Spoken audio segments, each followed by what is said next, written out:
What's going on, everybody? It's the Bull Show, aka Aidan, and welcome back to another video. Today I'm going to talk about the Chicago Bulls players and coach discussing this game against the Charlotte Hornets, because at the end of the day, ladies and gentlemen, I'm still not over what happened against Charlotte. It's one of the worst performances I've seen in recent history from the Chicago Bulls, and I want to discuss what I think about some of the things that came out about the Chicago Bulls, about Billy Donovan, about Derozan, and about Zach Lavine. Those are the three guys I'm mainly going to be talking about today, and I just feel like it's a lot of talk that's coming around for the Chicago Bulls, but not enough action at all for us to really believe in what they're trying to say. So, before we get started, please like and subscribe to the Bull Show, turn notifications on, and let me know in the comments below your thoughts about whether or not we can turn this around. Honestly, in your heart, do you believe we can turn this around as a franchise, as a team, and everything of that nature? Because it's getting harder and harder to believe by the day. The Boston Celtics game, to be honest, if I watched that game, I probably would have reacted negatively to that.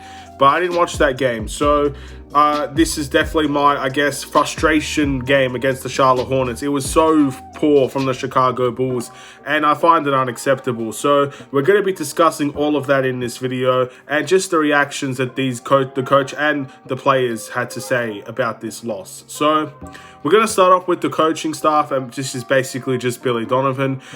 He ended up saying in the post-game interview that it's on him for the defensive coverages that the Chicago Bulls didn't do, and it's mainly the pick and roll coverages, and he takes a lot of accountability for a loss like this. Now, firstly, my first reaction is, are you kidding me about when I hear something like that? Because it's not just this game. It's never been just this game. But this game is definitely the highlight. It's the pinnacle of how disastrous our form has been. But we've been struggling on defense for at least March and April. And there are a couple of games in between in January and February and October where our defense really struggled as a team. But if you're looking at the consistency of our struggles, at least March and April, we've been struggling on the defensive end for the Chicago Bulls. So just getting it wrong today means nothing to me, because at the end of the day, we've got it wrong so many times before that. So him taking accountability for that means nothing in my opinion. And to be honest, he shouldn't be taking all of the accountability out of this team. What I saw against the Charlotte Hornets, I can't put just on the coaching staff. I understand the coaching staff has been very underperforming this season. Many people have had their questions on Billy Donovan. Many people want Billy Donovan to leave. Many people want a new coaching staff in place that actually has a better structure as a team for the Chicago Bulls. And all of those things, look, I don't see the coaching staff leaving this season. I think they're going to be on the hot seat next season, and if they fail to deliver next season, then we're going to have that discussion, and we're going to have that heavy discussion towards that season. But I don't see the coaching staff leaving, and at this point in time, I can't say that this loss is the coaching staff's fault entirely. Of course, I said it's everybody's fault, and that includes the coaching staff. They have to take responsibility, and they have to take blame. But the coaching staff does not play these games. The effort from the Chicago Bulls was so poor. It was one of the worst things I've ever seen. Again, I said in the last video, some of the things I saw against the Charlotte Hornets made me want to cry.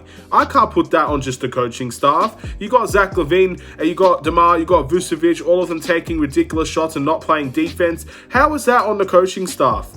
And also, again, why is the effort on the coaching staff? I fondly remember Tristan Thompson saying when he was on the Kings that if you're supposed to be a coaching staff that has to hype up your players, then you're in the wrong business.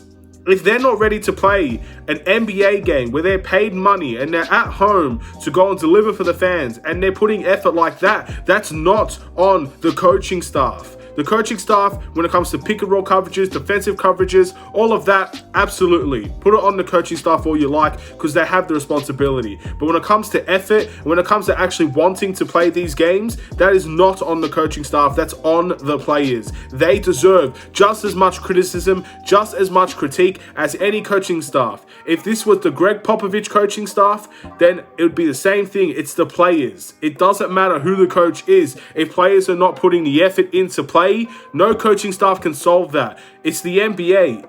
Teams work harder than you, teams win. Simple as that. We have to be the team that outworks the other team. And we didn't do that against the Charlotte Hornets. And we didn't do that against Boston. And we haven't done it for a very, very, very long time. Simple as that. Let's move into some of the other things that people said. DeMar DeRozan said that basically we couldn't guard them and we got our ass beat. I'm not surprised. This is something that DeMar DeRozan said. Obviously, you can't just basically say that anything other than that. So again, with DeMar DeRozan, it's not surprising that he said something like that.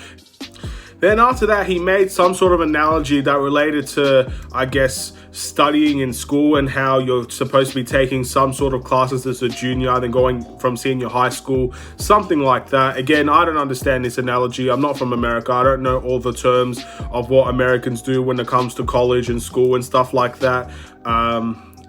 Maybe I just don't understand it in general, but basically saying that the harder that you study, the better that you are. And so it takes a lot of effort and it takes hard work to get to the top in the Eastern Conference. And I guess he's trying to say that this team is not working hard enough.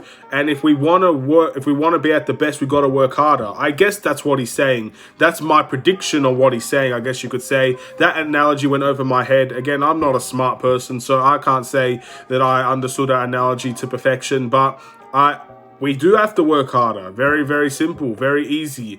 I think DeMar DeRozan had the best out of the interviews in this last game against Charlotte. I think he said the right things, and he's been down this road before. DeMar DeRozan has been on a bunch of teams, and he's been on teams that has failed many, many times when it comes to aspiring for championships, when it comes to playoff aspirations. DeMar DeRozan has done it all. So he's been down this route before, and I hope that he's trying to instill some of the faith in these other guys, because we don't have any. We do not have any faith with this team. I've lost faith as a fan about what we're going to achieve in the playoffs. Personally, I don't have that faith anymore. I don't think we're going to aspire to much, and I don't think we're going to get a competitive series after what I saw against Charlotte. And that Minnesota game won't change my mind. What's going to change my mind is them working harder. Actions speak louder than words. I've seen the Chicago Bulls not work hard. That was against Charlotte. They didn't work hard. They didn't deliver. They didn't perform. They didn't try. And even if they did try, we would have at least been closer in the game. It's not about the loss for me that hurt. It's the manner in which we lose.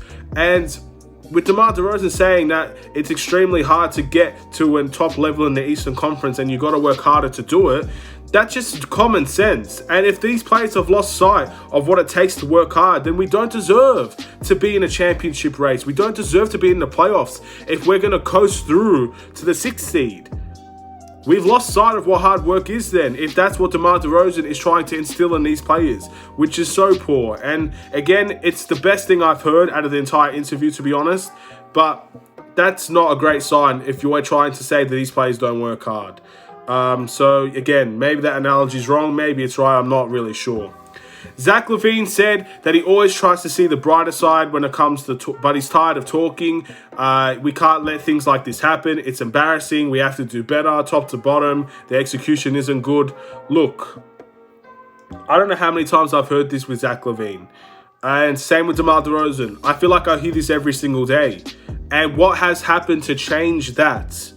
Actions speak louder than words. I'll say it every time I come across a quote from these guys.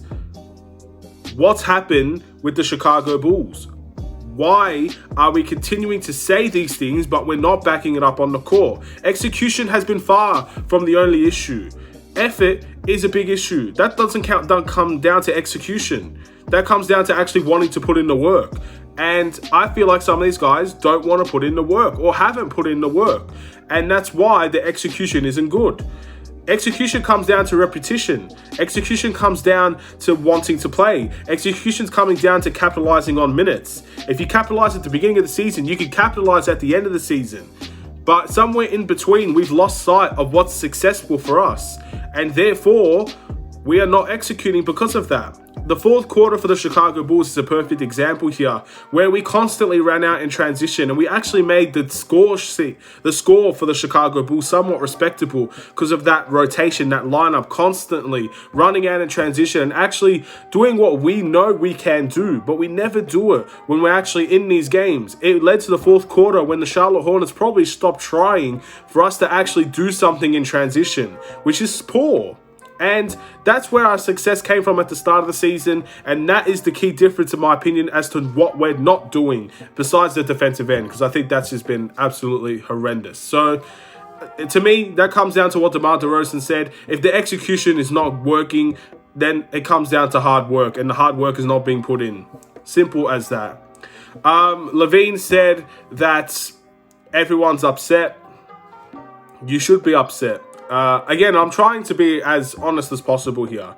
You should be upset. The players should be upset. The fans are upset. The coaching staff should be upset. You should be upset. That's what I have to say. But what are you going to do about it? That's the question now. What are you going to do to make us all feel better? What are you going to do in the playoffs to make us want to believe in this team again? What are you going to do in the playoffs to actually make us have a good playoff series? What are you going to do in terms of the competitive side? That's the next step for you guys. That's the next step for the team. If you're upset, what are you going to do about it? You can't just sit there and lick your wounds and just say, you know what? It's done. We're upset. We're not working as a team. It's done. The fans believe that, but the players should be the last people to feel that. And if they do feel that, then again, there's going to be in a rough ride for the NBA playoffs. And then we're looking at what Zach Lavine said upon the boos for the Chicago Bulls. He said, to be honest, they should. It's embarrassing. We're a really good team. We're a really good basketball team, and we're not playing like it. Their fans know that. We know that. It's understandable. We understand the fans. They have our back, but we have to play better. Here's what I have to say to that. I do have the Chicago Bulls back. As a fan, I have their back. I want to support them. There's nothing more in the world I would love than to see the Chicago Bulls team get back to the team that we know they can be, play unbelievably strong basketball, make a name in the playoffs, go through some strenuous, really difficult games and walk away with wins, beat elite teams, go on and win a championship. There's nothing more I would love as a Bulls fan as to see that. I have their back and I support them, but support comes with critiques. Critiques comes with frustration. I can't sit here and always be happy with the Chicago Bulls. And I think that's what the Bulls fans at the United Center were feeling as well. You can't always support the Chicago Bulls team where they're not really supporting each other and they're not showing that they deserve the accolation, the applause, the cheers. There are certain games you can lose and you can understand that the Bulls lost. They put all their effort into it. You can't win every game. And you get the applause for the effort that you put in. But when you don't put in the effort, you get booed. I guess the perfect example here is the New York Knicks and Julius Randle. I feel like Julius Randle's had a really bad season compared to last year. And it shows where they are in their Eastern Conference standings compared to last season in the top 4. This year, I believe they finished 12th and they're not in the play-in tournament. And I understand Derrick Rose is a big factor as to why they're not there. But Julius Randle's had a much worse season. And people are booing Julius Randle. People are booing him. People are chanting for Obi Toppin because they believe Obi Toppin is working harder than Julius Randle on the court. And therefore, he's having more success on the court than Julius Randle. That's just one way of looking at it. But again, it comes down to putting in the effort as a team. And if you don't put in the effort, what do you expect is going to happen? So yes, I support this team. I have this team's back. But in the same token, I'm not going to be always happy and excited and thrilled when the Chicago Bulls play if they bring effort like that. It's impossible. And it's just basically lying to myself if I do have a positive attitude after a game against the Charlotte Hornets like that. I'm lying to myself and other people will be lying to themselves as well. I don't have that optimism. I don't have that positivity after a game like that. And again, he said that we have to play better and stuff like that. Actions speak louder than words. I'll believe it when I see it. That's all I really have to say in relation to what Zach Lavine had to say. And that's basically it, ladies and gentlemen. Bit of an interesting reaction to this game. Billy Donovan taking most of the accountability, which I personally can't accept. I can't let these players slide after what the effort they put in. DeMar DeRozan basically saying that this team doesn't really work hard. At least that's what I got out of it. Or that we need to work harder if we want to get to where we want to be. And that's obviously a big worrying sign, especially heading into the NBA playoffs, which means that we're not working hard enough and other teams are working harder than us. We can already see that. But if they're admitting that we don't work harder and we need to work harder, that is a sign of disaster from the very get-go. Zach Lavine saying that he's tired of talking and actions speak louder than words. Basically what I've been saying for a long time, but again, he has to show it on the court. What are they going to do about it?